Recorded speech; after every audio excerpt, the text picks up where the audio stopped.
This is Claire for Blockchain of Things. In this tutorial, you will learn about the Check Effective Permission Rights node and how it's used in Catenis Flow. If you haven't yet watched these two tutorials, pause the video now and watch them, then come back to this link. The Check Effective Permission Right node works across a pair of devices, the subject device and the device attempting to execute the permissioned event with the subject device.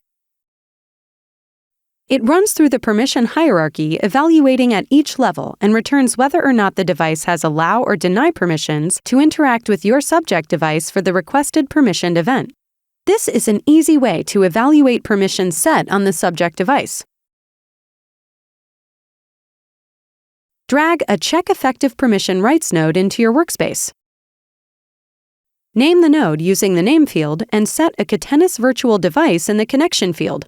The event field contains the same 12 options that we discussed in the tutorial titled Permission Events. Now let's take a look at the example flow found at this link. Copy the example flow, click the Node Red hamburger menu, and click Import to display the Import Flow dialog box. Paste the flow into the import box and click the Import button. This flow is a working example implementing the Check Effective Permission Rights node. Note that after importing the example flow, you will need to set the Catenis Flow nodes to your own previously configured virtual device. You can pause this tutorial now to explore this flow on your own, and in the next video, you'll learn how to create this flow from scratch. Awesome! Now you should understand the Check Effective Permission Rights node.